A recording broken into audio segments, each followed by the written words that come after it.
Hey, welcome to Guitar Knobs, the guitars, gear, noise, and nonsense podcast, hosted today by these knobs. Tony Dudzik, Pick Guardian. Rob Chafe, Mad Cow Amplification. You just jumped right in there. Yeah, I'm not waiting for, cues anymore. I'm just doing it. Nice. Now he's got a seat at the table. Yeah. How Get about rid of that? me. He's in the big boy chair. Hey, everybody, it's me, Todd Novak. Welcome to the Guitar Knobs podcast. We're thrilled to death that you're listening to our little podcast about guitars and gear and all kinds of stuff. What are some of the other all kinds of stuff, Tony? Well, Todd, we like to talk about boutique gear. Yes. And that's things like guitars and amps and pedals and pickups and all the good stuff. Accessories. Yes. That too. Yes. And we like to dive in and get the story behind the story. Indeed. And boutique builders are our specialty. They are. And in fact, we have a fantastic boutique builder on the show tonight. Yes, we do. Today, whatever time of you're listening to. Who are you, guest? My name is Matt Bascetta from House of Tone Pickups in the UK.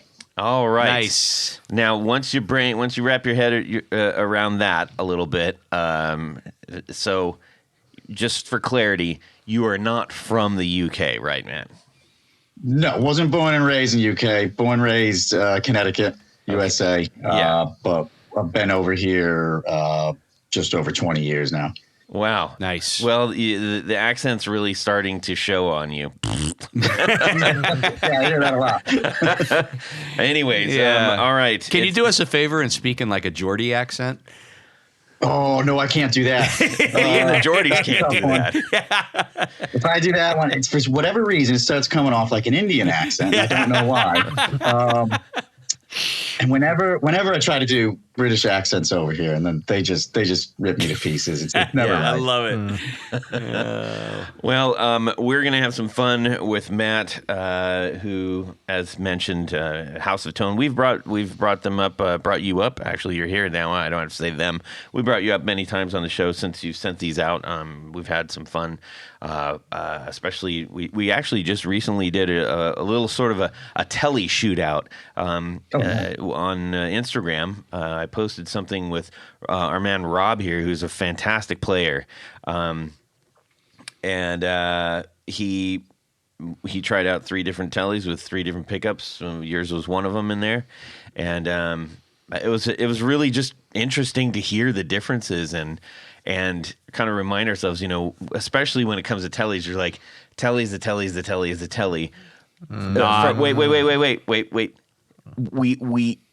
I think we tend to think about tellies not being tellies from the aesthetic and some of the gear appointments, but the telly pickup is sort of like, if it doesn't sound like a telly, it's not a telly, right? Well, I beg to differ with you because I think it's all in the pick guard. I was like, how are you differing with me on this? I'm supporting I don't know the what idea. he's saying right now. I'm just like, what? It's a telly, It's except all it's not in a the pick telly. guard. But Yeah. the pickup and telly appointment, I don't know. Okay, Yeah. Todd. All right. Thanks, Rob. I appreciate your support so I'll much. explain it to you after. Leave your key on the table when you leave. Anyways, so we had some fun with that, and then Tony actually Yes. brought in. You can get into this in a Yeah, second, we'll but he talk brought about in it. one of the guitars that we have some of the pickups in. Yeah. but we've been off for 2 weeks, and we got a few things to catch up on. Yes. Announcements? I do have an announcement. So we mentioned our friend Doug Christ Yes. of 37 Effects. So an update, if you've heard the last couple episodes, you know that his son needed a heart transplant.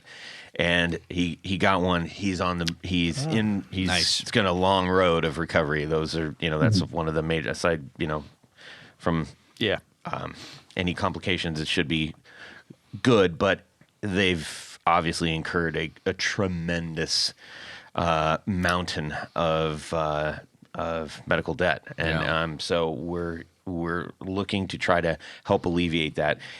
We beseech you to go to GoFundMe and check out the title is, let me pull up the title. The title is Finding a New Heart for Tim Christ, Christ.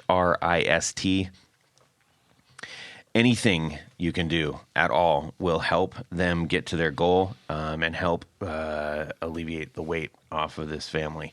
And for those of you who don't know, Doug has been a great supporter of our show for many years, a huge supporter of the guitar community, and he also runs 37 Effects. So anything we can do to help him out, we would be very grateful if you wouldn't mind doing that. Go to GoFundMe right now. It only takes a minute. Anything you can do will help. All right, moving forward with all my breath. Actually, you know what? I'll save this for this week. I was gonna make that announcement. I'm not. Let's just go ahead. Let's talk about what got in our music world this week. Hey, Rob, really is. Rob, like you settle down. There's a cold corner over there. We'll march you right over there. I'll take my mic with me. It's okay. We're going to get into what's going on in our music world this week. Spend a couple minutes just kind of catching up on where we left off. Yeah. We're going to start off with the lovely. Yes. Is your arm hair still unshaven? Yes, unshaven. Unshaven. Although face has been shaven. Yes, that is true. You do shave regularly. We're going to go with Tanya Bolonsky here first. Way too personal. He's going to tell us what's going on in his music world. And then we're going to check in with our pal, Matt, over in the UK and find out what's going on with him. Okay. Go, Tony. I got nothing, Todd. Perfect. Thank you. I like this, speeding things up a little bit. It's the short version. Well, we have our big guitar show is coming up here this weekend. Really big show tomorrow. Really big show. So I spent the better part of my week kind of going through cases and digging through. The thing that I do is I empty out my parts drawer, and then I've got some returns and defect pick guards that I always bring to the show and a couple of guitars. And I mean, I just shock myself sometimes how much crap I accumulate. It doesn't shock any of us. If you've ever been to a shop, it's like, oh my goodness. Yeah. The OCD goes crazy. So I have decided that, I've emptied these things, bagged stuff, priced stuff, and I'm just going to take, I might just put up a sign that says, take half off of everything here, because I am so tired of carting stuff back and forth. Yeah. But we love this, for a January guitar show. It's usually the better of the two of the year, and so I'm looking forward to that. And beyond that, we have I see people that maybe I only see once a year that I get to say hi to. And You get to sit next to Big Steve. yes, Steve. Yeah. So that's what that was just prepping up for that, getting that ready, and looking forward to a wonderful 2024. Indeed. Well, and Chase Gullett's going to be there. Yep. And also Zach from Brandon Wound. So it's going to be fun. Did you see Kim Keller's in town? No, I didn't know that. Yep. He posted something last night that he's in town, so he's going to be there tomorrow. With big wads of cash. I don't know. Well, and actually, Tony, you and I have a very, very busy guitar. This is good, like a super guitar month. January. Yeah. Because then we're in like 2 weeks, we're going to NAMM. That's right. And and at the same time that we're out there, we get to go to the Amigo Guitar Show. So SoCal Guitar Show. Yeah. So that's going to be really exciting. And anyway, so lots of good things going on. This is going to be a good month. Yeah. Matt, what's going on with you? Coming up, we've got a guitar show over here as well. We've got the Wirral Guitar Show, which is a real local one for us because it's only about 15 minutes up the road. So that's going to be fun. Looking forward to that. On a personal level, I've got tickets in April to go see a guitar duo from, they're sort of based in Switzerland, but they play in the States a lot, and they're called Hermanos Gutierrez. They're on Dan Auerbach's label with Easy Eye Sound, and they're just fantastic. And they haven't really done any gigs in the UK, and this is one of the first ones they've done as far as I know. And so I got tickets for that. I'm very excited about that, and that's going to be down in London in April. Oh, wow. Nice. That sounds cool. Yeah. Now, how do we need? Is that I would think that's a fairly long trip to get to London from where you are, right? It's not too bad. No, I'd say by American standards, it's really not that bad. It's about It's probably about 200 miles south. Oh, okay. I didn't know. So it's not huge, but yeah, I'll stay overnight. Like I'm not going to do it, drive down, drive back the same night, but it's not too bad. Or take the train. You can take the, the high speed train. It's not so bad. It's like a 2.5 hour train journey. Okay. That's not bad at all. Yeah. I like it. Rob Chafe, Yeah. what's going on in your musical world this week? Well, this is interesting. I heard a rumor about this 6 weeks ago, and I didn't want to believe it's true. It's true. It is true. I got an email on what day was the 1st, 31st? On the 29th, so last Friday of December, from the U.S. distributor for Marshall Amplification. That effective January 1st, they are no longer the distributor for Marshall Amplification. Oh. That's confusing. Yeah, well, yeah. So typical, manufacturer over in England, they have, distributors in each country, so they ship, pallets of product over here. They're the ones that actually ship it to the dealers and then support the dealers, which is where I come in. So for service and stuff, they handle parts and service docs and getting us paid and everything. So I had heard the rumor about this, and I was like, well, I haven't heard anything. I've talked to them a couple times a week. Nobody said anything. I'm not worried about it. But to get the email on Friday, and it was like at 3:00 on Friday. And so I said, well, thank you for letting me know, blah, blah, blah, blah, blah. Do you have any idea what's happening next? No idea. So then I sent an email off to UK, England, said, what's the story? Where do we go from this? Because I got several things in progress here. And they said, yeah, we'll cover those repairs. We'll be in touch soon with how we're moving forward. It's like, okay. So And you'll be paid by pounds now. well, It doesn't sound like they have that figured out. which is bizarre because I started hearing rumors a couple months ago. So, I mean, they've got, I don't know, between Guitar Center and Sam Ash and then all the independents here, what do they got? 5? No, well, I guess there's 500 or some Guitar Centers. So maybe 1,000 stores to support in the U.S. and supply product and build and the non-huge things. Yeah, so I don't know what they're gonna do. I don't know if they have to. I would almost think they have to have a distributor over here because they still have a good number of independent stores. Yeah. If they were just supplying Guitar Center, Sweetwater, Musician's Friend, just the big box stuff, then they could switch to a model like Behringer where they're shipping pallets directly to them. Right. Yeah. So maybe that is where they're going. I don't know, but even weirder, the same company, Jam, who was servicing all the U.S. distribution, also has a Canadian division. They're still doing the Canadian division. So this just affects the U.S. market. So currently, the U.S. market does not have distribution or service support. Now, does that affect Vox at all? No. Vox is Korg. You're right. That's been Korg forever. All right. I was just wondering because I thought they had the same distributor. Way back when. Yeah. Well, I mean, not way back when. I guess about 14 years ago. Okay. Would have been probably when Jam, maybe even 10, maybe. But yeah. But well, I lost 15 years in my life in between then and now. That's what I feel like right now. I always think of things in the 1990s. Okay. So this will be interesting. It'll be, is Marshall changing models? And historically, the reason I bring this up is historically companies have done shifts like this. Behringer, they dropped all their independent dealers and literally just said, we're only going to have these 3 accounts in the U.S. or whatever. And I think there are like 3 to 5 accounts in the whole of U.S. that carries Behringer now. Okay. Gibson did that a long time ago. They started increasing their minimum buy-ins to such a point that no independent dealer could carry them anymore. And they lost half their dealer base. They laid off all their sales, the road guys. And so I don't know if maybe Marshall's now going to take this and go, okay, so unless you do, whatever, $500,000 in purchases with us in a year, we won't even talk to you. And then they can go to a direct distribution model. I don't know. Well, Wow. We'll see. Yeah. We shall see. Keep us posted, Rob. I'll let you know. All right. Well, Hey, for me, Todd, what about you? I had a lovely time off over the holidays, and one of Is it because I wasn't there? partially. A lot of rest. Mostly probably. because Rob wasn't.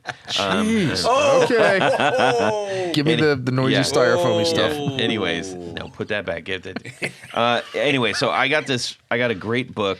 We've talked about it a little bit. We even gave one away. Yes, we did. Mars Guitars. I am a huge fan of Johnny Marr, and this is a substantial coffee table book, I guess, for lack of better You might be terms. able to make a coffee table out of it. This is a hefty book. I sat down and I threw on some of I got a bunch of great new jazz records, and we had the fire going, and I sat down and I literally read almost the entire thing. Is that why you grew the goatee? I did. Oh, yes. Nice. So you're a hep cat now. I am a hep cat. Anyways, so Matt, are you you're familiar with John? Yeah. Well, you better be familiar with Johnny Marr over there. Johnny who? Yeah. Yeah, oh yeah. I know the book you're talking about as well. A buddy of mine over here helped Johnny with putting that book together. Oh, no kidding. So Richard Henry, he's a vintage dealer, over here, and he's just down the motorway in Manchester. I do some rewind work for him sometimes, and he knows Johnny well, and he kind of helped with the whole collection and a bit about putting the book together. And then when they sort of officially launched the book not long ago, Richard was involved a bit with all that. It's a great book, and the photography, and it's really, really good, Yeah. Well, and the stories in it are great. I mean, my point here isn't to tell you how great the book is, everyone, but I don't know that I read a lot of the foreword. Sometimes I'll read a foreword, sometimes I won't if it's like going on and on and on. So the foreword in this book is from Hans Zimmer, the incredibly famous composer. I was struck by this, and when I did read it, I was like, oh my gosh, I can't wait to share this with everyone. Here we go. I'm not reading the whole thing, but there was a couple of these. Please don't. Story time with Todd here. It is, but I think it's worth it. 'Twas the night before Christmas. I'll be back in 2 hours. If this doesn't convince you to get this book, I'm not sure what else will, aside that it's Johnny Marr. But I do think that it carries with it a lot of closeness to why we do the things we do. The electric guitar is the closest thing to true magic created by humanity that I can think of. Not much more than a plank of wood, 6 strings slung across the neck and a body, a few magnets to pick up the vibrations in the strings. And, like nothing else in the world, the elegant simplicity of this design exposes and amplifies everything about the player's individuality. The guitar is an amplifier for the emotional and psychological fingerprints of the soul. If you want to know something about someone, listen to how they play. How many Fenders or Gibsons are there in the world? And yet, even if you want to sound like Johnny Marr, Jimi Hendrix, Nile Rodgers, Johnny Greenwood, Albert Collins, Hank Marvin, Stevie Ray Vaughan, Jeff Beck, David Gilmour, Prince, or Tom Verlaine, you won't be able to. The same guitar lets each one of these artists sound extraordinarily different from one another, allowing each an unmistakable stamp of personality and individuality. Each artist gets their guitar to tell their profoundly personal story. There might be moments when your hero's style and voice shines through early on in your guitar playing. We all stand on the shoulders of giants, and we usually try to learn by copying them. But the fun starts when you surrender your own irrepressible style as it pushes through, when you find the courage to let the guitar speak or shout with your own voice. You sound like you. The guitar lets you be you. It's always about so much more than learning scales and chords and just technique. It's a direct connection between you and who you are. A direct expression of all you've lived through, all you've become, and all you are in that moment in time. The guitar lets you tell the stories that shaped and formed you. Guitars tell the truth. And because the moment you pick up a guitar, it gives you a sense of courage and possibility of talking to the world from a profound place within you without saying a single word. I thought that was remarkable. Well, he got one thing wrong, and that ties in today's podcast. Okay. Because the magnets alone do not make the sound. Yes, that's great. You also need a coil. Hey, Todd, that was really nice. Thanks Wow, for sharing Todd. that. Thanks for sharing, Todd. That was wow. I can't wait to read that in my own copy. Arse. Okay. Go out and get that book, everybody. It really is a good book, and the pictures are magnifique. Yes. Okay. Let's get on to What's going on in our music world this week? We've already done that. God. Yes. Yeah. But what we do need to do is say, hey, you know what? What? Tour Gear Designs, patch cables. Love them. They're the best. Did you need to say anything more? You need to go get some. You know how you get them? Yeah, how? You go to tourgeardesigns.com, and they come in many, many, many different lengths. They come with an S shape as well as a C shape, so you can interconnect all your pedals. Yep. Whether all they the have things. top jacks, side jacks, round the back jacks, all the stuff. Yep. Load up your cart with all the stuff, and then keep going back and oh, I need that one too. Get to the checkout. You put in the code, the guitar knobs, all lowercase, all one word, and you save 15%. 15% on top of an already reasonably priced product. Thank you, Tour Gear Designs, for sponsoring our 4 on the Floor. Let me get a little bit of this. 1, 2, 3. 4 on the floor. All right, Matt, House of Tone Pickups. Give us your 4 on the floor.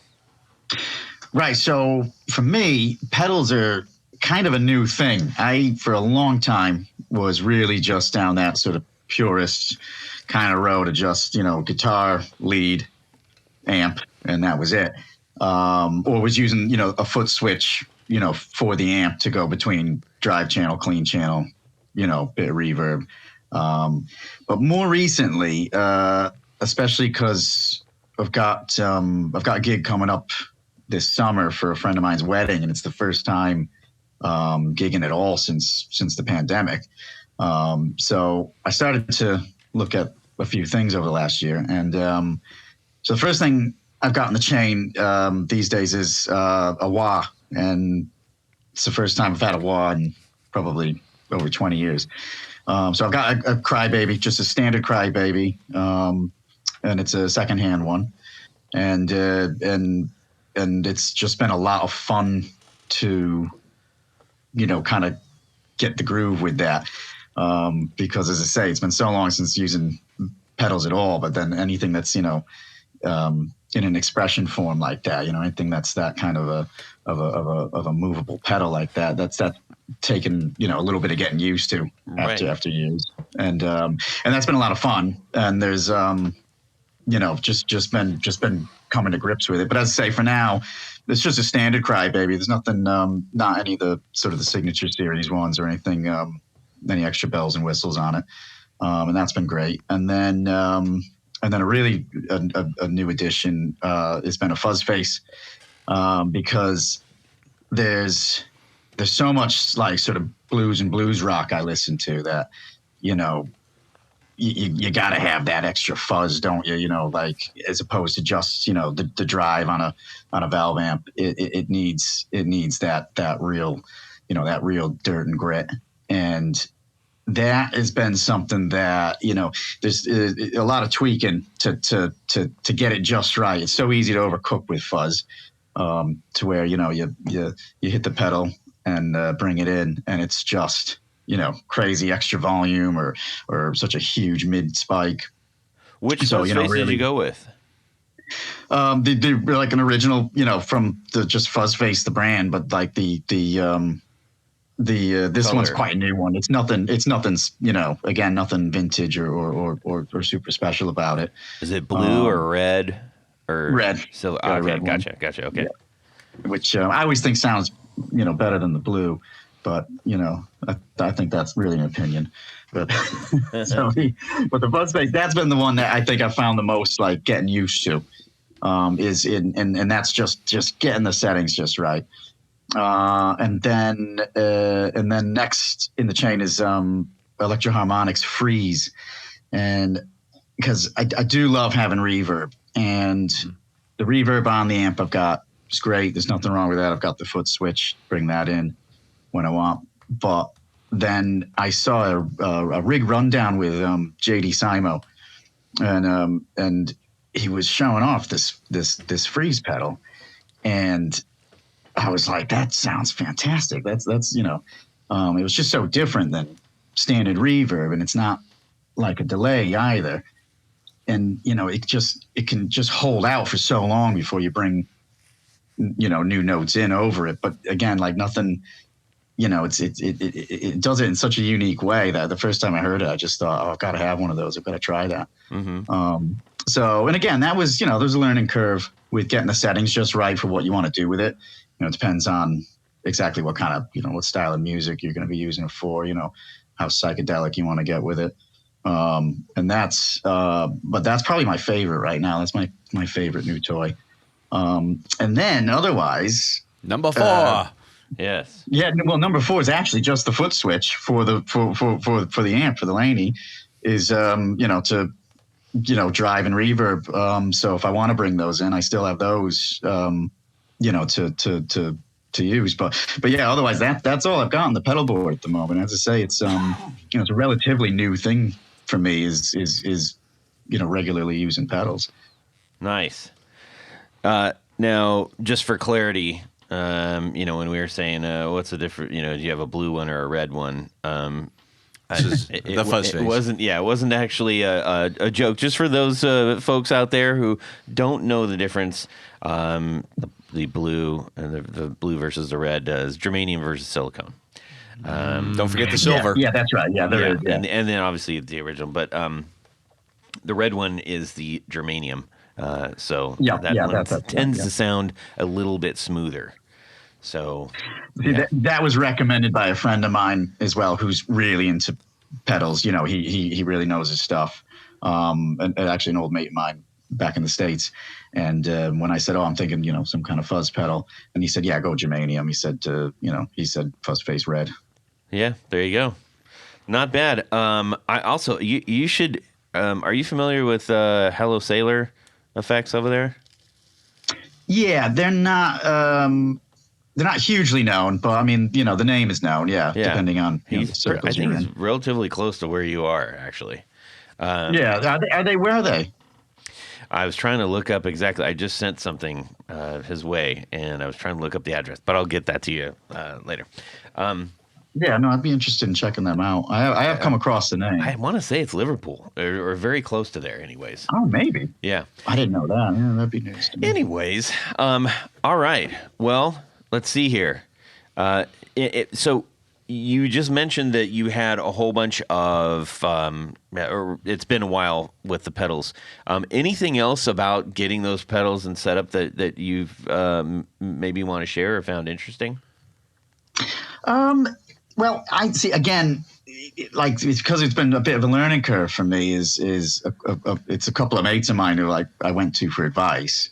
And pedal chain, so what order you got them in is something, I was well aware of. There's different reasons behind why, you might throw them in the chain in one order versus another.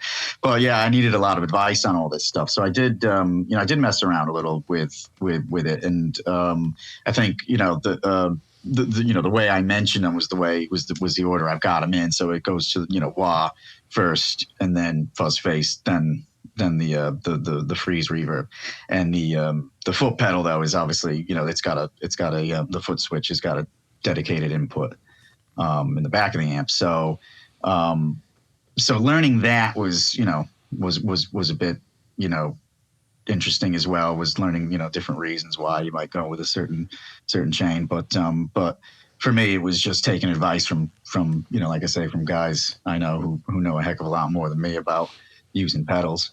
That's been the big thing. Nice. Good to have those kinds of friends to help out. Yeah, exactly. Yep.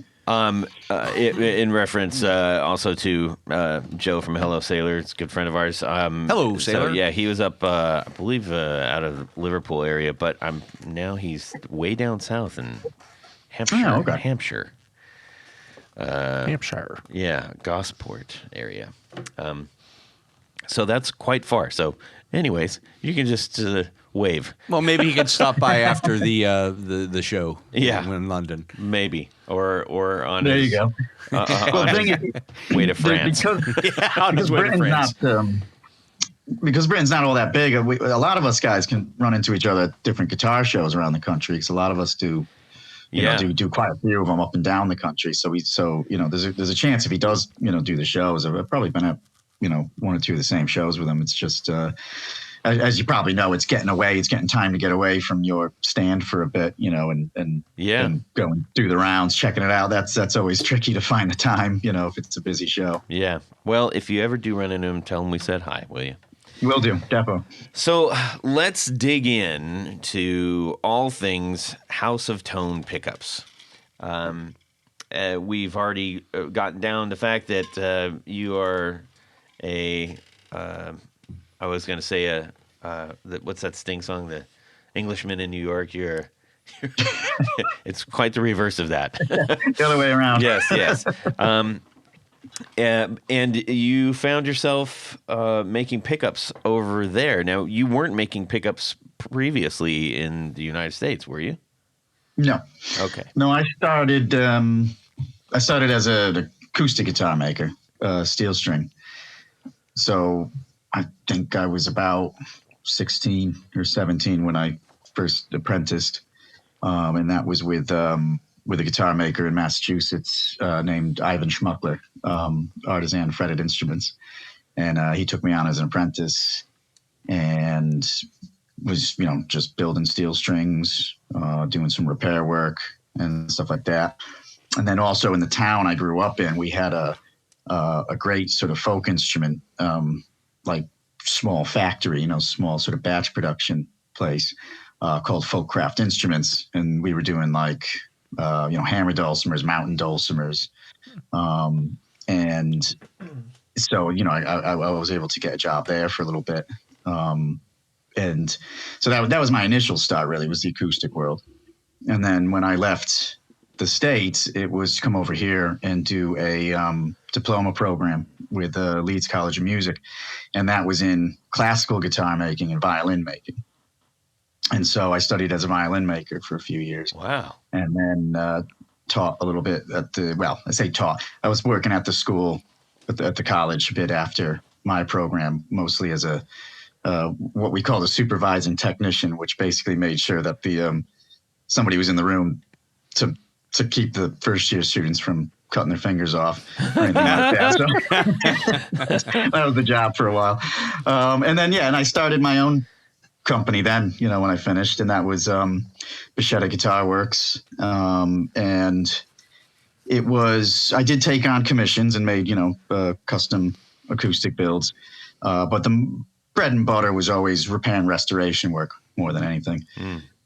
So then over the years, was just lucky enough to do a lot of restoration work on some great vintage guitars, and more got into the electrics, some, especially working with some insurance companies. There was just some fantastic, old Gibsons and Fenders and stuff that would come across the bench.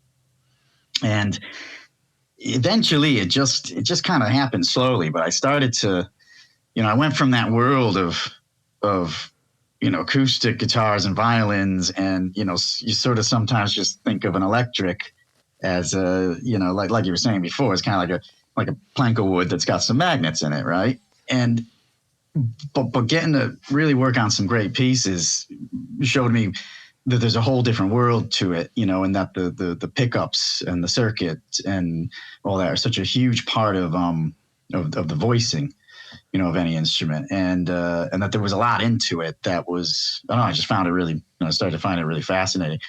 And I kind of thought it's a bit like when you're building like a violin or an acoustic guitar, you voice the tops, primarily. The top is where, most of your tone comes from.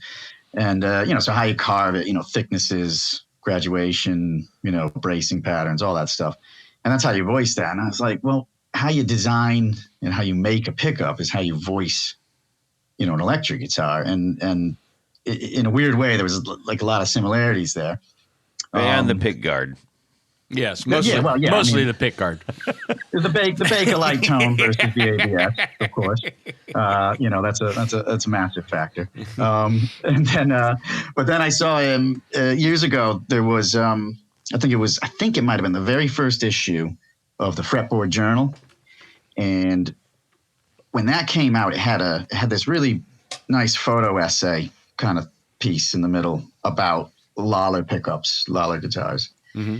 And that's when the bug really hit me. I don't know. Just saw that and I thought, yeah, I want to get into making some pickups one day. And that was years before I actually did. But then finally, time, money, and things, came together to start another business, alongside the repair business. And that was back in 2015. And then it's just grown from there now to the point where, we don't sort of do any custom builds or repair restoration work anymore. It's just pick up, manufacturing, harnesses, wiring looms, and rewind work, and that's all we do now. That's quite a transition. Yeah, I suppose. The acoustic world to sort of the extremes of the electric world. Right down to the bare bones of it, I guess. But like I say, I always found that bit of a similarity with all the nuances to voice one instrument versus another. It's just a different medium, But the game's the same. What I find interesting is that with both the acoustic guitar and pickups, there's a similarity, oddly enough, in both of those where it's like, there are not many things that have changed over time. It's still magnets, it's still wires, it's still bobbins. It's absolutely, it's still cedar and mahogany and Sitka spruce. Spruce. And all those things. But generally speaking, those two things, if you saw a picture of them now, like an acoustic guitar and a standard kind of acoustic guitar and a set of pickups, and saw a picture of them when they were both created, it would be difficult for a non-guitar speaking person to tell the difference, or to say like, oh yeah, these are clearly different. Oh, look at how much change has happened here. Or how could they even be different, because there's not much to actually change. But you, as a person who was trying to, do your own thing with acoustic guitars, I would find that very daunting, because like, well, how different are you actually going to make this, and still have it be acceptable as, yes, this is what I know as an acoustic guitar. Same thing with the pickups. It's like, how many different ways can you do a Telecaster pickup? And those are just hypothetical questions. I'm not challenging that so much, but it is, if you're going to say, you know what I'm going to do, I'm going to create, what the world needs now is a different set of Telecaster pickups. But proof is in the pudding. In the video that we did, there are radical differences. But I, as someone who is getting into building those, does that on either the acoustic guitar or the pickups, did that ever cross your mind, or was that just not something at all in your purview? No, it was always a factor, because, well, if for no other reason, even just from a sort of a business point of view, is a marketing point of view, is seeing that over the years the market has, whenever somebody tries to do something a bit different or reinvent the wheel a little bit, it always comes back around to, like you say, these, a fairly limited and recognizable palette, whether you're talking about acoustics or electrics.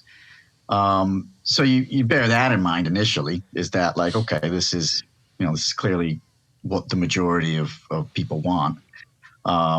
And you look at why, what are the reasons for that? Is it just being stuck in the ways? Is it because, over the years, whatever, the patterns, the cycle of, it kind of, with electric guitars, it comes back to 50s technology, really. And in the acoustic world, a lot of it comes back to, early 20th century, Martins and Gibsons.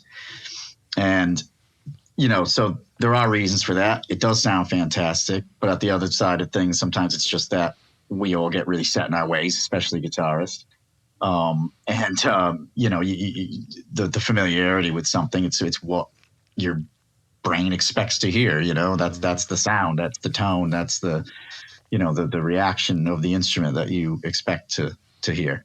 But you try to do something different. You try to, you make some tweaks here and there. And there's a limit, though, as you were saying, as to what, would be like acceptable, like where you go a little too far reinventing the wheel. It's just not going to sell. You're not going to find much of an audience for it. So there's a time and a place for messing around. And sometimes what's nice is subtle differences that, like you're not going too crazy, with trying to make something that's, wildly off in left field from anything that's come before, but little movements can be nice. And one thing that's just always important, I think, is road testing these things, is you want to make some changes to something. You want to do something a little different with a tele pickup set or with Strat set, then, get them in the hands of some guys who are, really, really good players who gig a lot, who are out on the road, who are in the studio, and just, get the feedback, see, is this working? Is there a reason? Is it worth the, the time and effort of doing something a little different? Yeah. Well, And that's the most important thing. Yeah, I think, it would seem like it's somewhat limited as to what you can do, but we were talking about tele pickups. Let's take a tele bridge pickup. You can choose whether you want a fiber bobbin or a plastic bobbin, the type of magnets that you put in those, the type of wire you're using to wind those, whether you put a copper plate on the bottom or not. I mean, all of those little things have, create a how you're wildly winding different. it, Yeah, how long you're winding it. exactly. So, I mean, if you take, let's say 1950s Fender pickups, there is a definite difference between what was being, and they all technically were hand wound, whether they were on machines or not. There was an operator guiding those, and I think there's a difference in, maybe it was more scatter wound back in the 50s versus what happened in the 60s. Explain scatter wound for anybody that doesn't know what that means, Tony. Well, it's just uneven winding. So there's a lot of winders and that will, move. If you're doing a pure machine wind, Almost like on a lathe. yeah, it's a very mechanical thing versus a lot of early hand wound ones and a lot of pickups that people wind themselves end up having an uneven pattern in the coil, and there's a lot of crisscrossing and different things like that. Yeah, because that's just winding. The winder's going left to right, Left and back, to right. and, Yeah, you know, it's building it a up. true winding machine will be more accurate, but that also I think affects the tone of the pickup. What do you think, Matt? Absolutely, yeah. Yeah, so as you say, even hand wound is on a machine. So the machine, holds the bobbin and it spins because you do need, it's quite a lot of turns.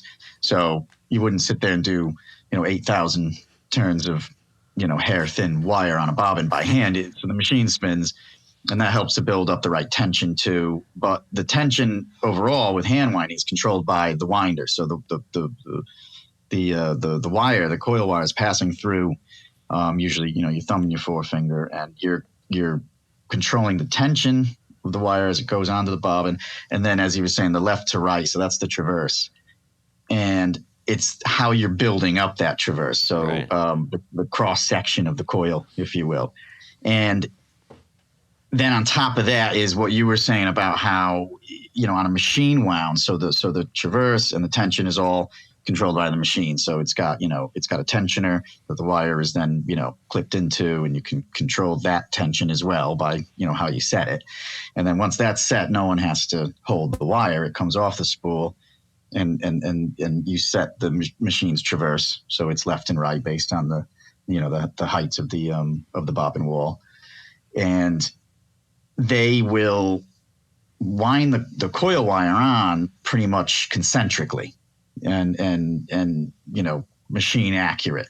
So each layer is, kind of being wound right over the other layer, perfectly parallel and concentric.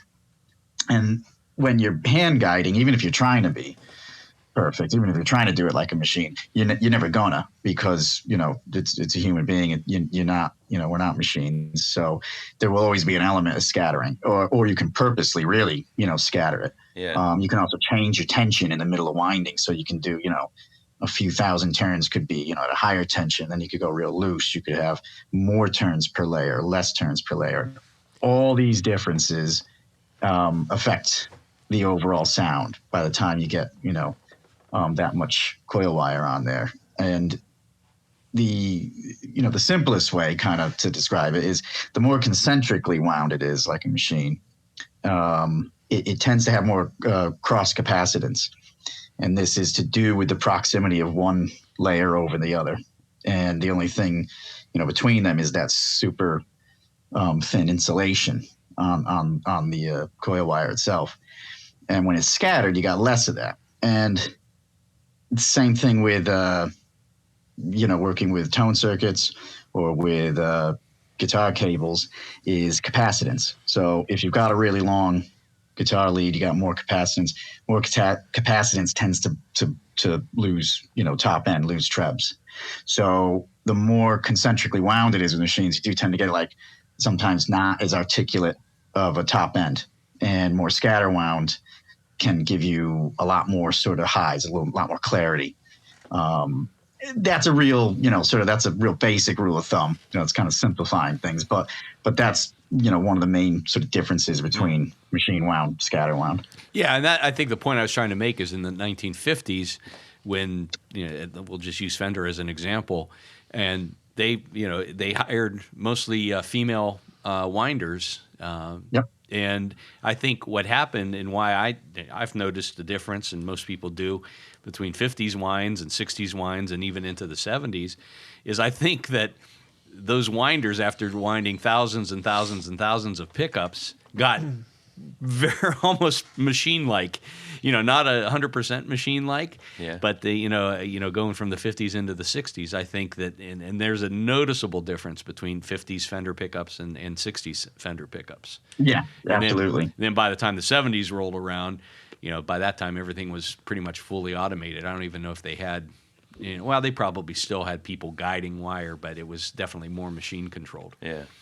So what are your favorite pickups to wind? Probably Strats. Strats? Yeah, probably Strats. I'd say that's my absolute favorite. That's Todd's too. And what I mean, do you have like a if you were winding a set for yourself, what magnets, how hot would you wind them? All that sort of thing. What would you, for your own personal preference? So I've got a Strat that I have more or less like our 1960S types, which is just sort of a, covers basically 60 through 62 kind of specs. Mm-hmm. So form bar wire in the sort of 6.1K kind of range. But with Alnico 2, which was never used on Fenders back then, but I really enjoy that. Okay. Just a nice, real chimey sort of bell-like, nice and rounded and smoothed on the on the top end, and that's probably my ideal set for a Strat. So we've talked about different types of Alnico, which for those who don't know is aluminum, nickel, and cobalt blend for the magnets. Can you, just as a reminder, kind of briefly maybe work through a couple of the numbers like A2, A3, A5s, and just kind of let people know what each of those types does and sounds like? Yeah, so basically start with A2, and that is, as I say, that's a rounder tone is the way I always think of it. Is it's a bit mellower because it's not a super powerful magnet. Right. The gauge, the strength of it. So it's mellower in general. doesn't lose top end. It's just a very more, open and smoother, rounder top end. And the bass and the low mids are just, have a rounder edge to them. They're not, nothing's too in your face really with 2, which I like about it. The thing is, though, there's a different time and place for all the magnets. So whether that's going in a P90, standard humbucker, or in a Fender style single coil, they can react very differently based on, what type of pickup it is and what type of, is it a bar magnet or is it pole piece magnets? Right. That all makes a difference. So, so A2, I love them in Fender style single coils. In humbuckers, I like them on bridge pickups usually, but I'm not a big fan of them in the neck. It's very hard to get an A2 neck that doesn't, so just lose some of that string balance, just start getting a bit muddy. Yep. Unless you go very low, low number of turns, low output. El Nico 3 is actually weaker than 2, and doesn't really have any cobalt in it at all. I think if I remember correctly, that was something A3 came out either during the war or just post-war, World War II, because cobalt was needed, and so there just wasn't much of it going around. So they came out with a new El Nico type, and it doesn't really have any cobalt. I thought you were going to mention Grenada, but go ahead. It's so stupid. I couldn't help myself. Yes, you can't.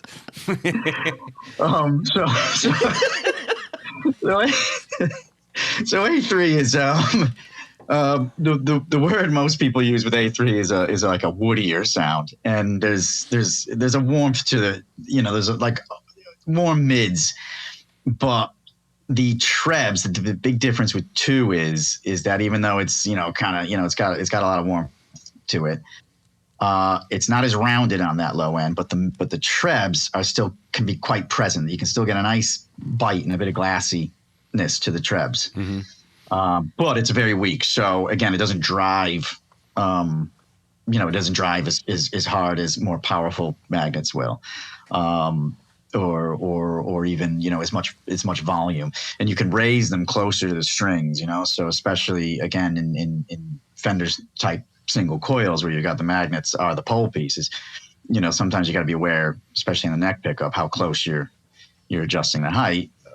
Because it'll start to affect the strings oscillation. So, but with 3, it's quite weak, so you can get a lot closer, which gives you a lot more output, bit more grit, bit more oomph to it, really.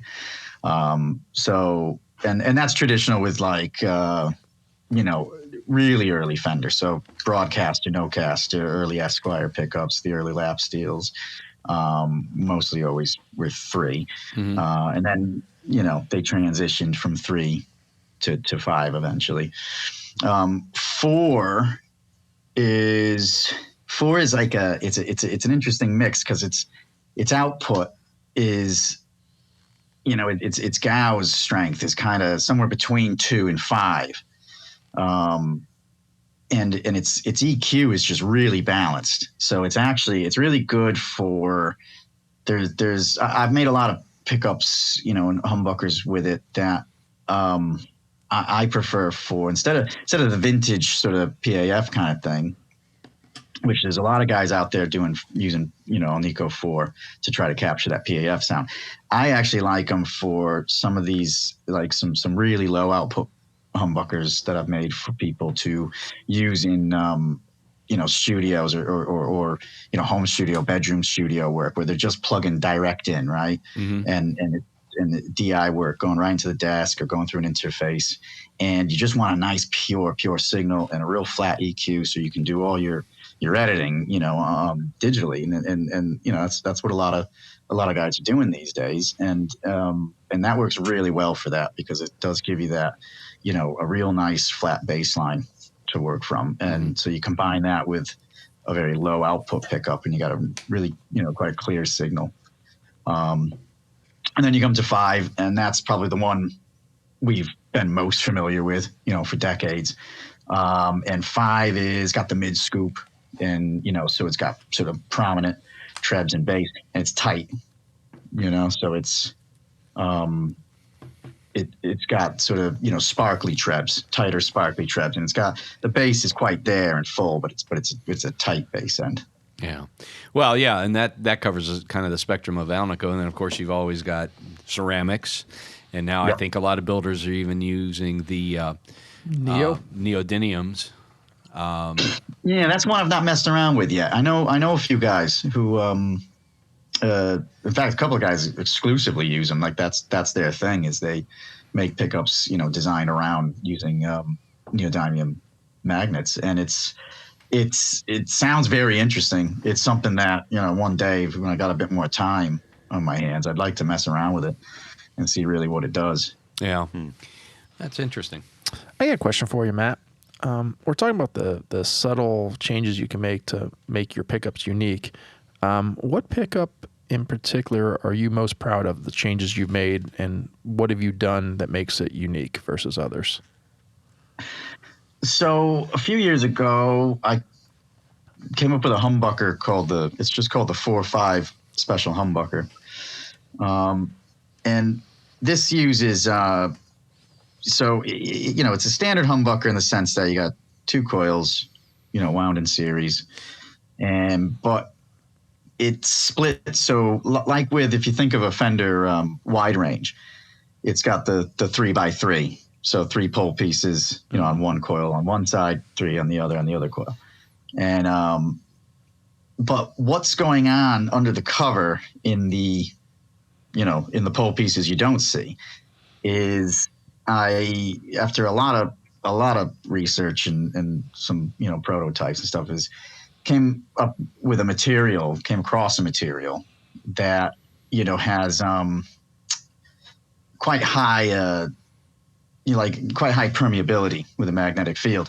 And so it works with something, it works around the idea of diamagnetism. And this gets into, a lot of physics and stuff, but it shapes the magnetic field basically very, very uniquely, around the individual coils. So it works almost like, a stereo pickup. You could wire it, in stereo, where one coil only affects the 3 treble strings, the other coil only picks up the 3 bass strings. And we use 2 different magnets as well. So it's a 4 and a 5. That's why it's called the 4-5. So there's an Alnico 4 and an Alnico 5 underneath, just like a normal humbucker's made. A bar magnet underneath between the 2 coils, but they're 2 separate magnets, 2 different grades. And yeah, so it's about how uniquely shaped the magnetic field is. Makes it very, very clear and precise. It kind of back to what I was saying before. It's great for studio work and, guys who are either, going straight into the desk, or if you're using a lot of, pedals and modulation and stuff. And this can give you a very, very, clear, very balanced, very precise kind of, signal. And that was just quite different. It wasn't something that I had seen on the market before. And, we were just really, I was proud to come up with that. And it got reviewed by a magazine over here years ago. And it just had a really, really great review. And I think we got like a Player's Choice Award, nice, or something to that magazine. So I was quite proud of that, in terms of something, and again, we're kind of talking along those lines again of like making some changes, doing something a little new, but not necessarily reinventing the wheel. And it was well received, and it's a good seller. And currently we're working on the next generation of it, which actually I'm working with John Moores University in Liverpool and their physics department, and we got some grant money, and we're taking this idea and going to a different level with it. And then we're in the process of working on patent for the technology as well. But it's all still totally passive. Fits in any humbucker space. There's nothing crazy about it, in terms of, as an aftermarket part. So yeah, that's, we're I'm proud that has been well received, and, as an idea and as something that was a little bit different. Very cool. So what do you think about, I mean, there seems to be such mythology behind PAF style pickups. And, you know, when you think about it, I mean, there are a lot of winders out there that make an equivalent PAF. Some sound better than others. I mean, you know, we think of like throwbacks and bare knuckles and even Jason Lawler's stuff. I mean, you know, those are highly regarded as coming as close as you can, I guess, to vintage. Is there any way to really mimic or duplicate what Gibson did in the late 50s? Well, I think it's yes and no. It's the consistency was never the name of the game back in the 50s with pretty much any, you know, guitar company. There was so much going on, just even from day to day, you know, changes and, you know, especially Fender. Gibson maybe, you know, arguably at the time was maybe a little more consistent, and they were doing, you know, all machine wound right from the beginning. Gibson never hand wound. Right. So it was always machines. But yeah, the thing is though, even with the machine wound, that there is so much variation. I've played and worked on and, you know, dissected dozens of PAFs, and there's almost no two alike. Mm-hmm. You know, it's and some aren't that great. You know, that which is just a fact about them and some are fantastic. And I think that's just like all the modern ones. You know, the PAF formula is really well known, but a big thing, and I'm not the only one who pays attention to this, but I think a big factor is trying to recreate the steel parts, you know, the pole pieces, the slugs, the keeper bar under the pole screws. These use, you know, in pickups, there's various grades of steel that we use for stuff like that. You know, carbon content, type of carbon steel it is. So they're graded like, 1010, 1012, 1018. And typically back then in the 50s, especially with the pole pieces, you know, they were a lower carbon content quite often. They were usually 1010, and a higher carbon content usually in the slugs and the keeper.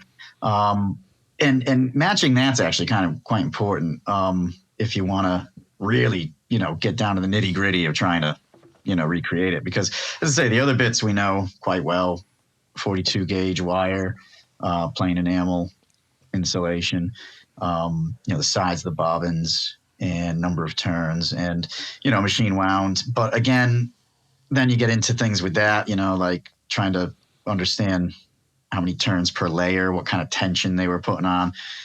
And this gets into, you know, a lot of different subtle things, but, you know, as we've sort of said before, it's all these little subtle things that add up to the sum of it, right? And that's what makes a pickup. So trying to get all those things right is very, very difficult, and we'll get you there. But at the end of the day, where is there? Because there was so much variation at the time anyway. So, you know, it depends on exactly what you're trying to aim for.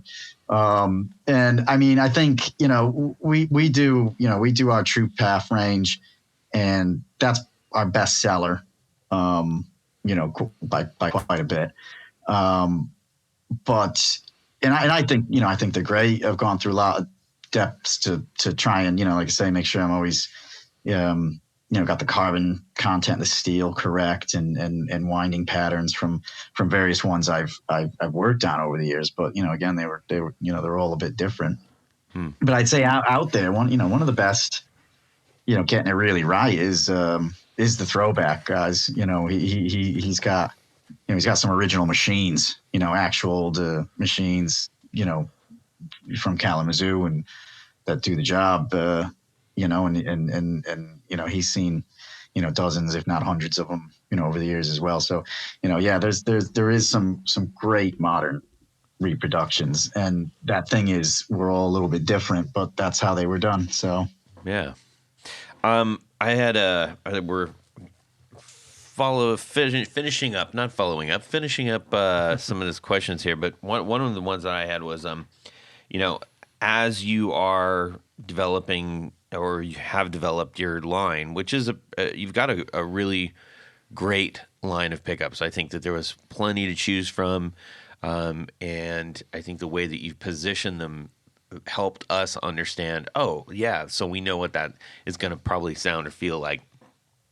Were there any, were you chasing any particular artists, tones in developing these at all? Yeah, it's sort of not initially, but when starting by looking at like an era, if you're saying like, so I want to do, an early 60s Strat set. So then you start looking at, well, who was well known for using, all original early 60s Strats, and you just, and you go from there. And same with PAS, and same with, a mid late 50s Telly versus, a broadcaster set or versus, 60 set. And then of course, when you get into the CBS years, for Fender, that's a whole difference as well, isn't it? So yeah, the artist is part of it, because that helped me to really, hear it, to visualize it as were, the tone. But a lot of it started with looking at individual years, and that's because, that's kind of how a lot of customers look at things too when it comes to pickups. Is saying like, well, I want that 50s Gibson sound. Yeah. I want that, early, or they hear, say they see a YouTube video where a shop or somebody is showing off, I've got this, a 58 Les Paul special or something like that, and they're like, I want that P90 sound. I love that. Right. And obviously there's loads that goes into that when you're listening to these videos, and sound clips and everything, how was it recorded? Tons of variables. Yeah.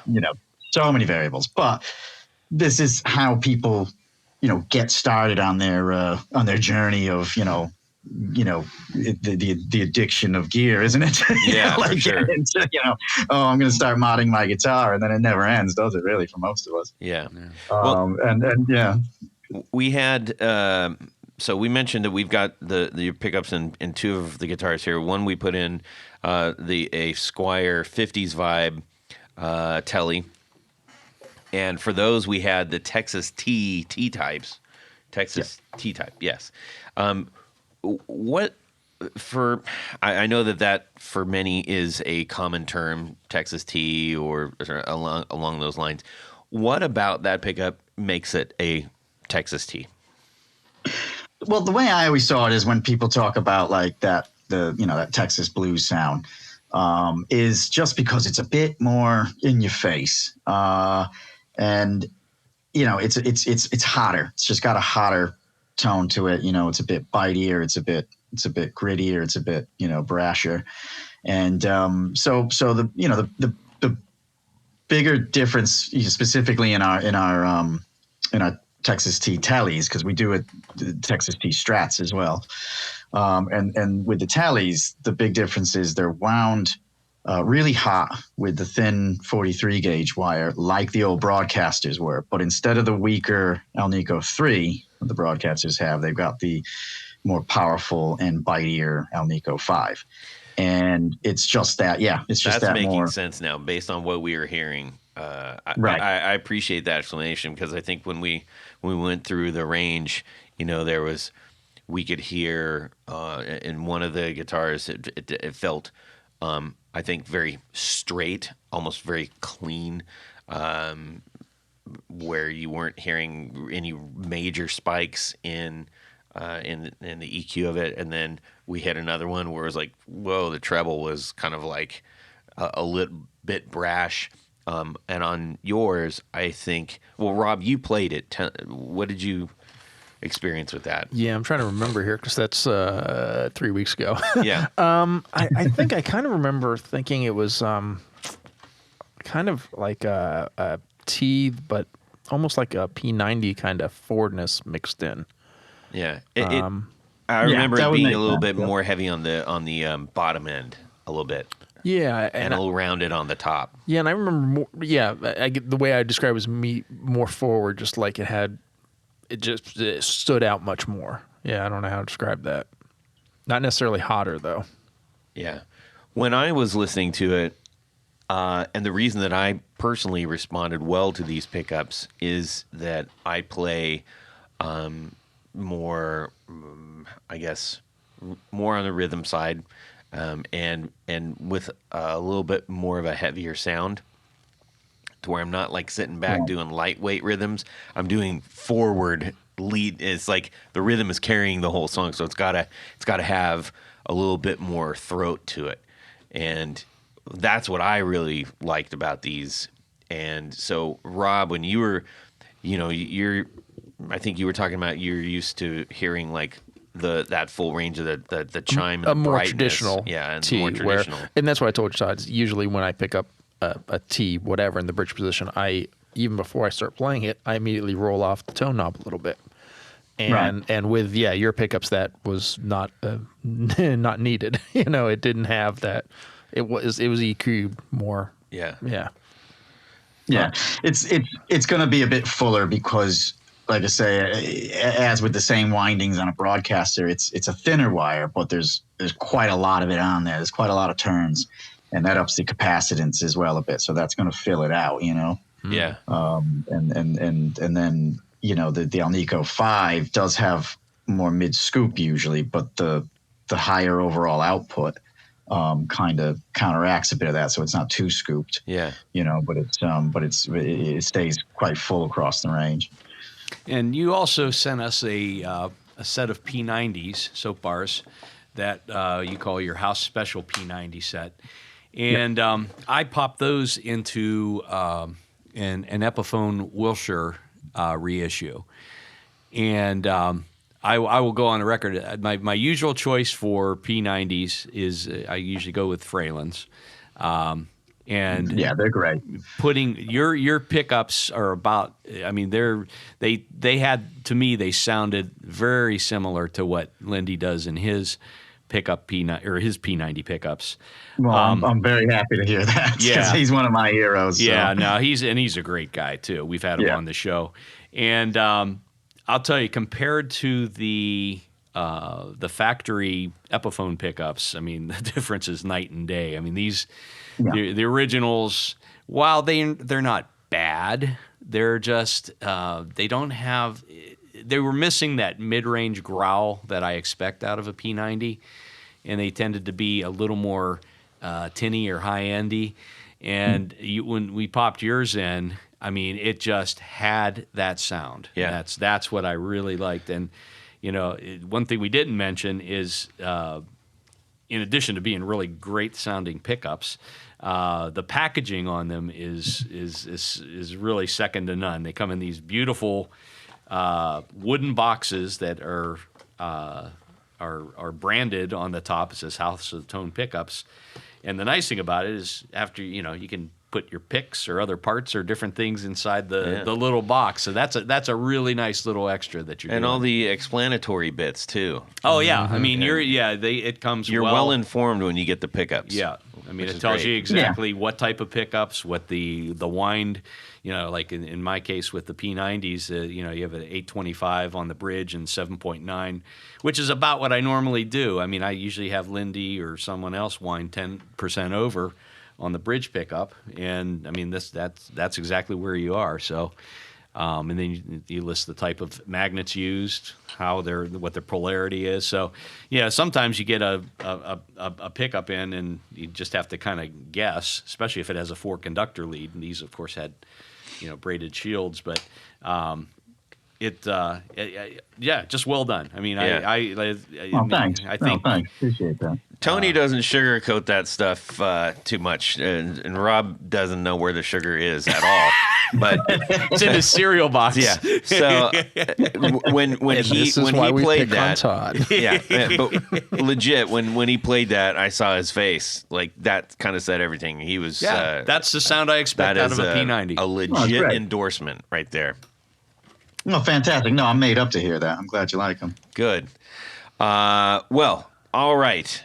I think we've given everybody a pretty fair dose of what House of Tone is dishing out and all about. Where can you get those? Yeah. We sell direct. We do have a couple of small dealers around, not in the United States, though I'm hoping to change that this year. We got some interesting things coming up soon, hopefully. But we've got a dealer here, a couple shops in Japan and India. But direct, you just get in touch. We post to the US all the time. It's our second biggest, market after the UK. So it's not a problem. We post them out and they usually get to the States within about 5 working days, and postage isn't particularly expensive. Usually about 20 pounds, depending on, the size of the parcel. Yeah. And just go straight through our website. We don't have direct ordering because everything we do is so customized. So even though on the website, it's got, our usual recipe ones. So the majority of people ask for customizations, and that's what we love doing is to really tailor it to whatever you've got in your head, the sound you're looking for. So, like the house special P90s you were just talking about. So as standard, we do them with sort of a very late 50s, early 60s kind of Gibson wind with short Alnico 5 magnets. But we can do anything. We can do them in the early 50s. We can do them with the long A3 magnets. We can do them underwound, overwound. We can get into all kinds of different customizations. And then, of course, with the covers. And so there's just so many options that instead of having, buy it now sort of buttons on the website, you just get through the contact form. It goes direct to the email. And then we'll just start a dialogue from there about exactly what you're looking for. And then we use PayPal and send them out, as I say, tracked and insured over to the States is no problem at all. Awesome. Well, if your interest is piqued, highly suggest checking these out. We're really pleased with them. Yep. And it's always great to, have variety. As much as we like things the way that we think we like things, the whole reason the guitar community exists is because we want more different things. Yes. More brains. Yes. More brains. So speaking of more brains, Tony. Yes, Todd. Let's take a ride. That's right. We're going to hop in the Aston Martin DB5. What? Yes. I've upgraded from the El Camino. El Camino's getting an oil change. Okay. It was leaking. So yes. Yeah, so a buddy of mine lent me his DB5. Perfect. And we're going to hop on down, drive around, maybe even stop over and see Jared in Nashville, Tennessee. Okay. But Rob, you'll have to sit in the trunk. In the boot. In the boot. Yeah, in the boot. Seems fitting. Okay. Yeah. Because at this point of the show, it's a special little game we like to play called Would You Rather? Yeah. Okay. He's been away for a while, everybody. I apologize. Yes. He's ornery. Yeah. This week's Would You Rather is brought to us by Stu of WPA. Yes. Only he knows what that means. So Stu says to us, I have a Would You Rather. It's another time machine one. We love those. We love the time machine ones. So you're in the studio with your band, and the diva-like producer turns to you and says, your pedals just aren't cutting it. We need historic dirt. I've got a fever, and the only cure is more historic dirt. Okay. You understand? Yes, I'm getting it. Less cowbell, more historic dirt. Yes. You I'm understand? following. I'm tracking. So is everyone else. Okay, just double checking. Sometimes you don't follow where I'm going here. He points to a strange phone booth in the corner. Now, this is different from our normal time machine. Yeah.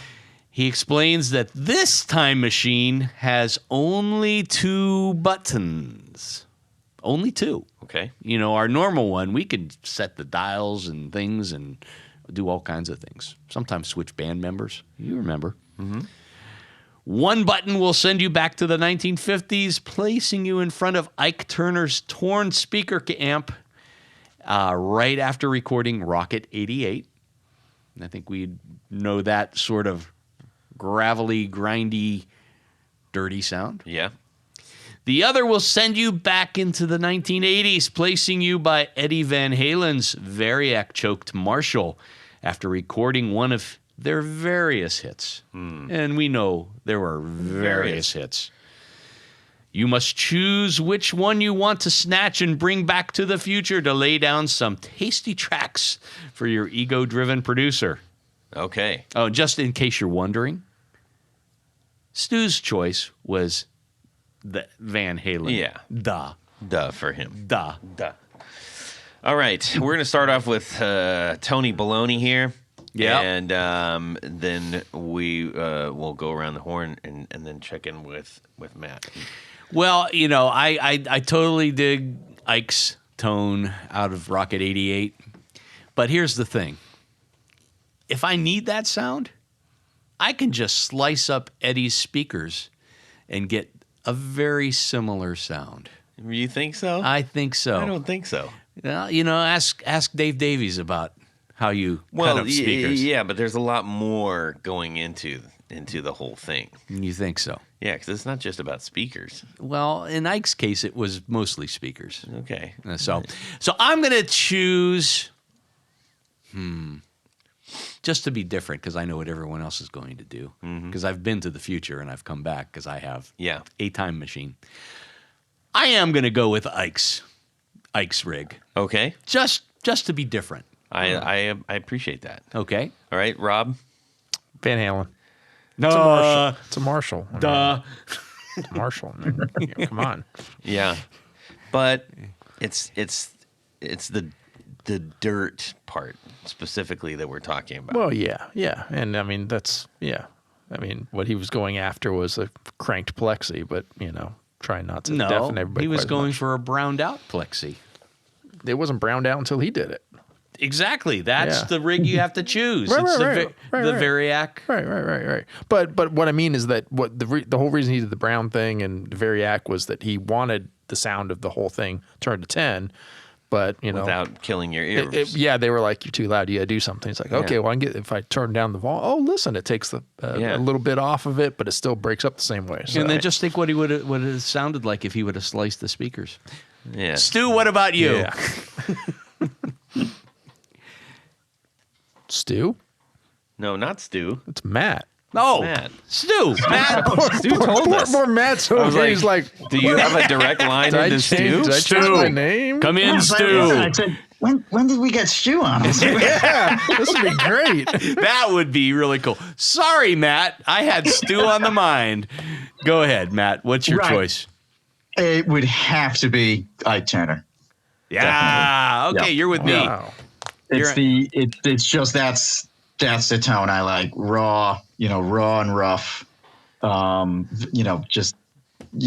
can't get rawer than that. That's a homemade sound. Oh yeah. Totally homemade sound. So definitely. All right. Welcome to Island Tony. Okay, so it's 2 against 1, Todd. Which way are you going to go? Well, I love the Van Halen sound, but it is very specifically that sound. And to me, it always feels like really compressed, and I don't like compressed sounding drive. It's not my bag of chips. That's what your volume knob is for. It's not. It's more. There's more to it than that. It's about feel, Rob. I'll tell you about it someday. Them's fighting words. I'm going. No, I'm going with Ike. Come I'm going back. with Ike. Come back, Rob. Come on. Play along.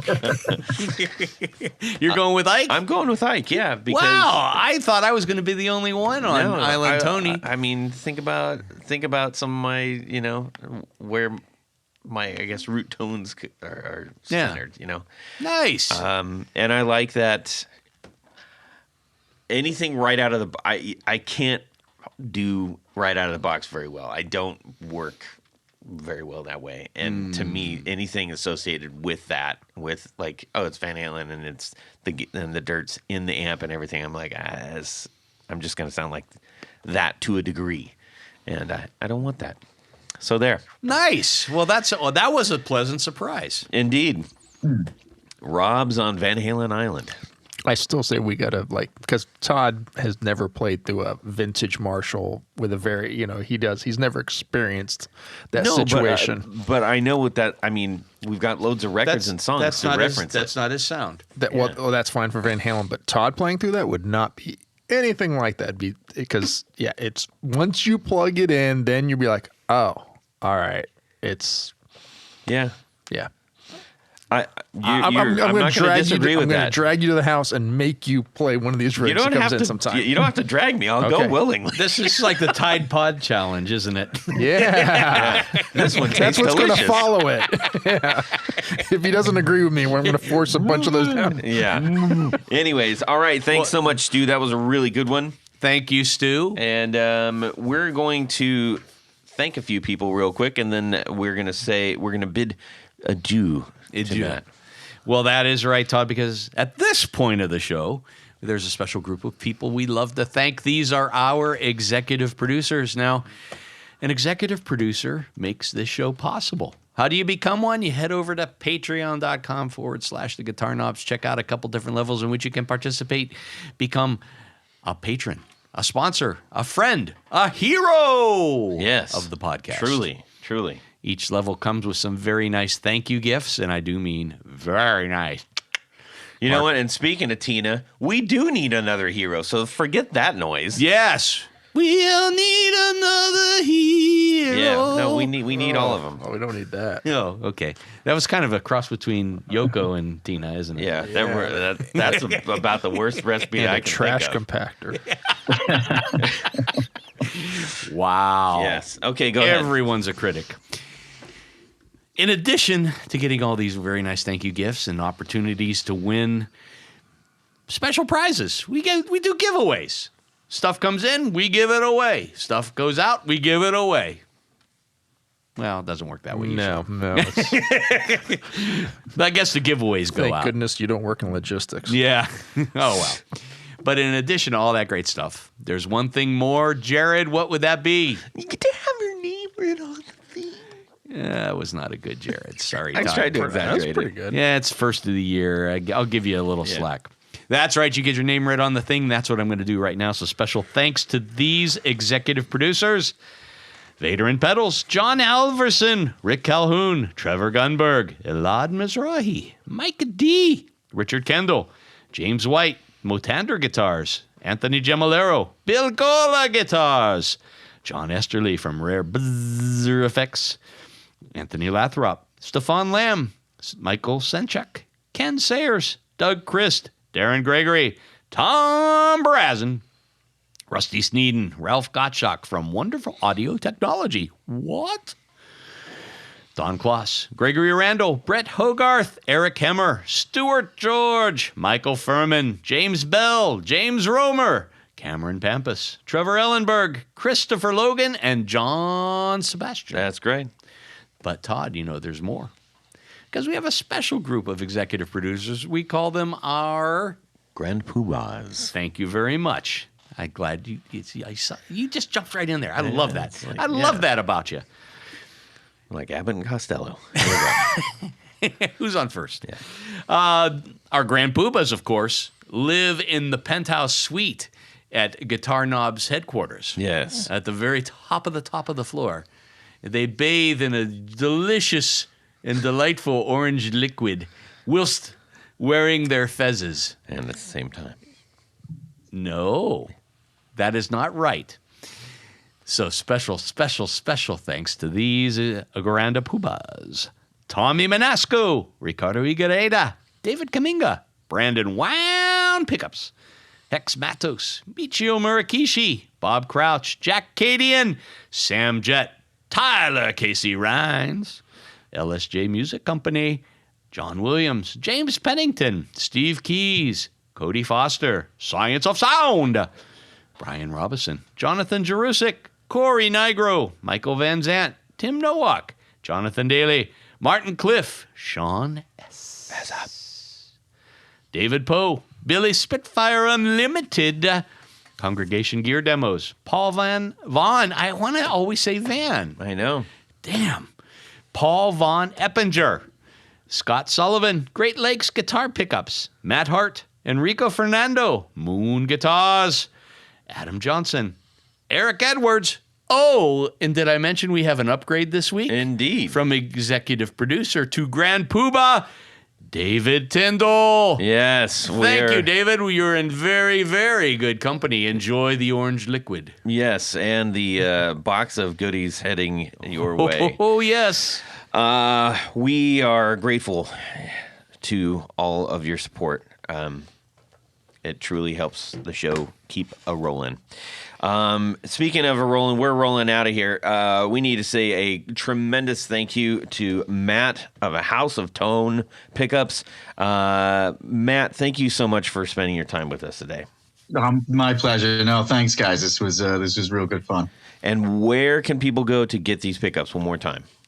So if you go to houseoftonepickups.com and have a look through, there's links there to YouTube channel, to some sound clips, and then you can go down to the contacts form, get in touch with us through that, or direct to the email, which is also there on the contacts form, and we can get whatever you're looking for sorted. And how about social medias? Social media, yes, we are on Instagram, House of Tone Pickups. We're on Facebook, House of Tone, and YouTube channel, House of Tone Pickups. Perfect. Tony, where can people find what you do? Head over to pickguardian.com. Check out some of the stuff that I do. I have some stuff you can actually buy through the website, but you know what? Most of the stuff I do is custom. Yep. And in my experience, it's always better to do a custom thing. Yep. Because we'll know it fits. Yeah. So pickguardian.com. And you're going to get materials that are there's stuff crazy. I try to find some crazy stuff. Of course, stock all the regular stuff, but head over to pickguardian.com. Check it out. Shoot me an email. Let me know what you need. Yep. Rob? Mad Cow Amplification, Instagram, Facebook. Do it. YouTube. Yep. Watch Rob complain. All right. And you can shoot me a DM on Instagram and tell me all about your lovely guitar life. Share your Would You Rathers with us. That'd be great. So Instagram is @GuitarKnobs. And let us know if there were any holiday surprises. Oh, yeah. We'd love to know if you guys got cool stuff from the holidays. That'd be great. And without further ado, we're going to bid you all a very happy Guitar Week. And subscribe! Wow. Okay, I do have a couple here. Give me 1 second. Just pick one and send it to me, please. Housekeeping.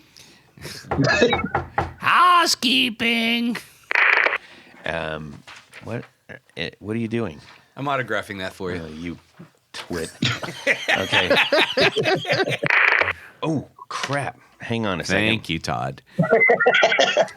It's his first day. Yeah. We've been off for 2 weeks. First day of throwing me off. 2020. Tune into the new year. Yes. Jeez. Grumpy Todd.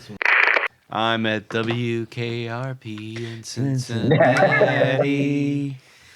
I almost didn't hit record. If you guys had some time off.